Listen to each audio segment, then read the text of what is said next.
안녕하세요. 9월 22일 말씀 나눔 시간입니다. 기도하시고 우리 찬양 함께 하도록 하겠습니다. 감사하신 하나님 아버지, 오늘도 저희들 주의 말씀 앞으로 이끌어 주시고 주의 말씀을 나눌 수 있도록 허락하여 주심을 감사드립니다. 아버지 하나님, 저희들 말씀을 나눌 때에 아버지 하나님, 저희들 주님의 말씀 가운데서 잘 살아갈 수 있게 하시고, 또 주신 하루하루 살아갈 때에 승리하며 살아갈 수 있도록 주님 인도하여 주시옵소서. 모든 것들을 온전히 주님께 맡겨드리오며 살아계신 우리 구주 예수 그리스도의 이름으로 기도드렸습니다. 아멘. 중간에 안내 문자가 왔습니다. 그래서 제가 그냥 껐습니다. 핸드폰을 끄고 이제 우리 예배에 집중하도록 하겠습니다. 죄송합니다. 오늘 찬송가 272장 우리 함께 나누심으로 이 찬송가 272장 함께 나누심으로 예배 시작하도록 하겠습니다. 네, 찬송가 272장입니다. 고통의 몽에 벗으려고 예수께로 나갑니다. 자유와 기쁨 베푸시는 주께로 갑니다.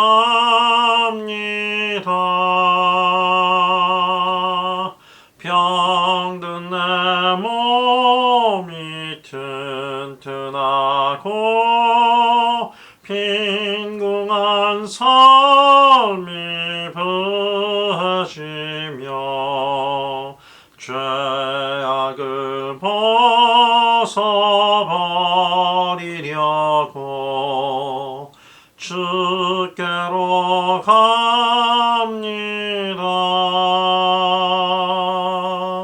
낭패와 실망 당한 뒤에 예수께로 나갑니다.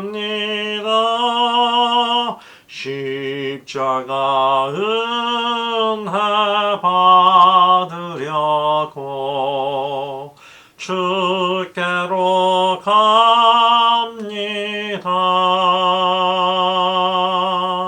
슬프던 마음 위로받고 인생의 풍파 잔잔하며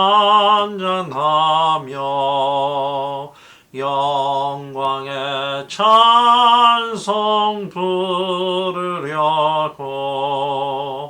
주께로 갑니다. 교만한 마음을 내버리고 예수께로 나갑니다. 복되신 말씀 따르려고 주께로 갑니다. 실망한 이 몸 힘을 얻고 예수의 크신 사랑 받아 하늘의 기쁨 맛보려고 주께로 갑니다. 죽음의 길을 벗어나서 예수께로 나갑니다. 영원한 집을 바라보고 주께로 가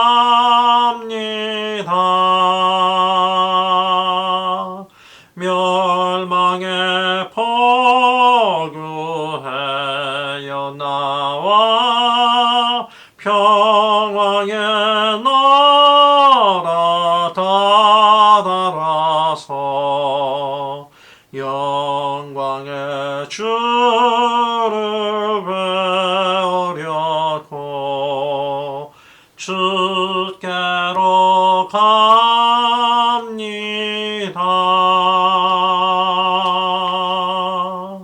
아멘. 오늘 우리 함께 나누실 말씀 창세기 10장입니다. 창세기 10장 32절 말씀을 가지고 우리 오늘도 함께 나누도록 하겠습니다. 창세기 10장 32절 말씀입니다. 다 찾으신 줄로 믿고 우리 한 목소리로 읽도록 하겠습니다. 제가 가진 성경은 구약 성경 13페이지에 있습니다. 13페이지에 있습니다. 창세기 10장 32절입니다. 한 절밖에 안 되므로 우리 한 목소리로 다 함께 읽도록 하겠습니다. 시작. 이들은 그 백성들의 족보에 따르면 노아 자손의 족속들이요 홍수 후에 이들에게서 많은 백성들이 나왔더라. 아멘. 우리는 9장에서 노아가 자신의 아들들을 축복하고 또 함에 대해서는 저주하는 모습을 보았습니다. 그리고 오늘 본문 10장은 그 아들들의 계보를 소개하면서 그들이 어떤 삶을 살게 되었는지, 그리고 이 노아의 그 자손들의 계보와 이어질 그리스도의 계보와 어떤 연관이 있는지, 이것이 성경에 왜 들어가야만 했는지에 대해서 우리 함께 나누어 보도록 하겠습니다. 10장 1절은 노아의 아들 셈과 함과 야벳의 족보는 이러하니라. 홍수 후에 그들이 아들들을 낳았으니 라고 나오고 있습니다. 계속 지금 올리는데 죄송합니다. 자, 그리고 2절은 바로 야벳의 아들은 이라며 야벳부터 시작을 합니다.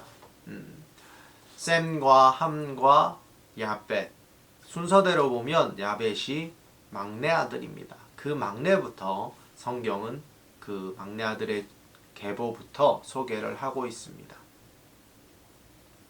노아는 야벳에 대해서 하나님이 창대하게 하사 셈의 장막에 거하게 하시고 가나안은 그의 종이 되게 하시기를 원하노라 라고 축복했습니다.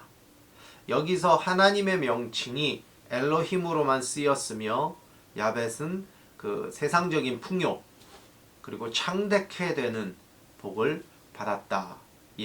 축복을 받았다. 그런 아버지로부터 그런 기도를 받았다라고 말씀을 드렸습니다. 그리고 실제로 역사상 야벳의 후손들이 전 세계에 퍼지게 되며 아주 창대하게 되었다라는 것을 우리는 어제 나누었습니다. 야벳 후손은 5절에 이렇게 나옵니다. 각기 언어와 종족과 나라대로 어디에 머물렀다고요? 바닷가의 땅에 머물렀더라. 바닷가의 땅에 머물렀다라고 나옵니다. 여러분, 바닷가의 땅은 어떤 땅입니까? 경제적으로요, 굉장히 빠르게 성장할 수 있는 그 포텐셜이 있는 땅입니다. 잠재력이 있는 땅입니다. 그리고 도시 발전에 굉장히 기본이 되는 게 물을 끼고 인구가 모이기 시작하면 그곳은 항상 발전한다라는 그런 속설이 있었습니다. 또 군사적으로 봐도요, 침략을 용이하게 할 수 있다. 이게 뭐냐? 배를 타고 다른 곳으로 쉽게 이동을 할 수 있다라는 거예요. 이렇게 뻗어나갈 수 있습니다. 또 밖에서 침투해 올 때 바다에서부터 오기 때문에 미리 보고 방어할 수도 있습니다. 군사적 요충지, 전략지, 또 경제적으로 이렇게 급부상할 수 있는 그런 뭐라고 그러죠? 굉장히 최적의 그런 장소였다라는 거예요.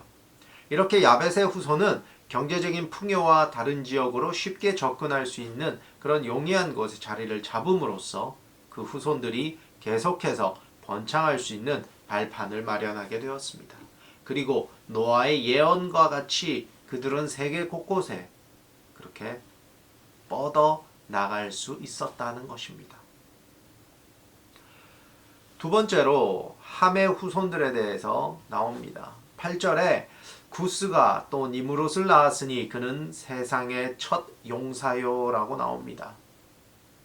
첫 용사다. 굉장히 성경은 좋게 이야기를 한 것 같아요. 이 구절만 보면 함의 자손들도 나쁘지 않다라는 생각을 할 수 있습니다.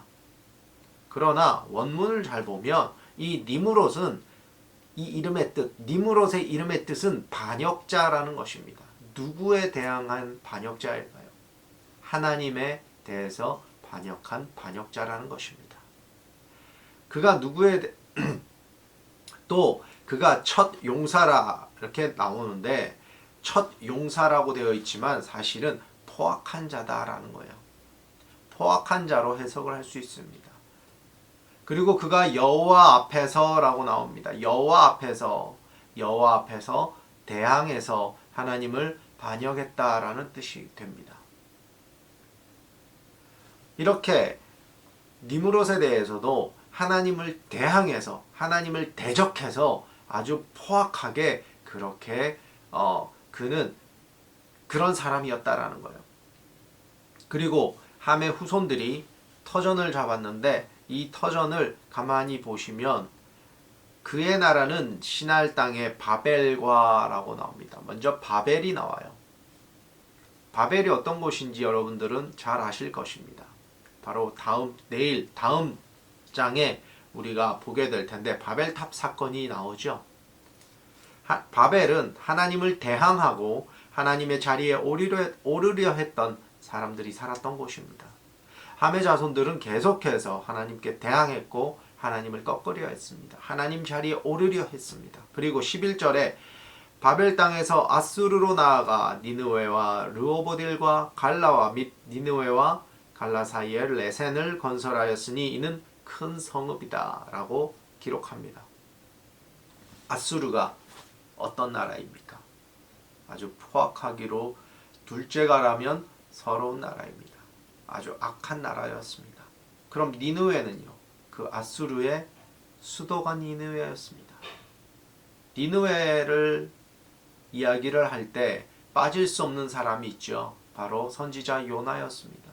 하나님께서 요나에게 니느웨로 가서 하나님의 말씀을 전하라 라고 했을 때 요나는 니느웨로 가는 길을 돌이켜서 다시스로 도망을 갑니다. 왜 그랬을까요? 요나가 볼 때 니느웨 사람들은 회개할 마음이 없는 사람들이었거든요. 구제가 불능인 사람들이었거든요. 근데 가라고 하니 요나는 가기 싫었던 거죠. 그래서 돌이킵니다. 다시스로 도망갑니다. 그러나 다시스로 가는 길에 풍랑을 만나고 그리고 그는 바다로 던져지고 물고기 뱃속에서 3일을 지낸 후에 결국 니느웨로 가게 됩니다. 그만큼 니느웨는 악한 곳이었습니다. 이 함의 자손들은 그렇게 여러 성들을 모아 큰 성읍, 여러 성들을 짓고 나중에는 어디라고 그랬죠? 지금 제가 잘 안 보이는데 나중에는 어디라고 했나요? 방금 제가 르셀이라고 했던 것 같은데 레센을 건설했다. 그리고 그건 큰 성읍이다 했습니다. 여러분 여기서 큰 성읍은요 하나님을 대적하고 그리고 여러 사람들을 짓밟으며 세웠던 하나님을 대항해서 세웠던 성읍입니다. 그들은 끝까지 하나님께 불순종한 사람들이었습니다. 그리고 14절에 가슬루임에서 누가 나왔다고 했습니까? 바로 블레셋입니다. 블레셋이 지금의 팔레스타인을 이야기합니다. 그들은 지금까지도 이스라엘 사람들과 분쟁하고 있습니다. 끝까지 서로 대적해서 싸운다는 것입니다.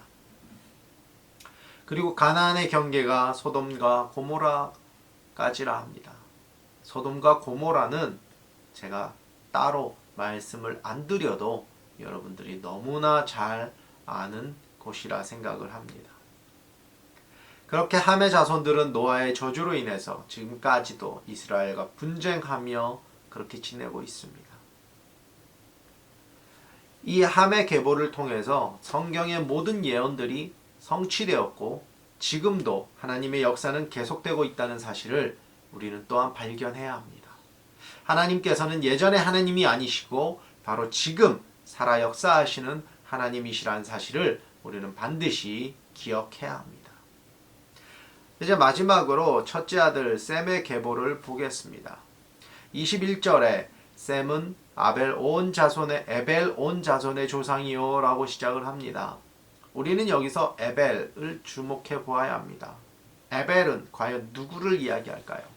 에벨이 누구이기에 에벨 온 자손의 조상이다 라고 콕 찍어서 말을 할까요? 여기 22절에 보면 셈의 아들은 엘람과 아수르와 아르박삿과 룻과 아람이오라고 나옵니다. 그러면 에벨은 셈의 직계 아들이 아니라는 얘기죠. 그러면 에벨이 근데 왜 에벨을 넣었을까?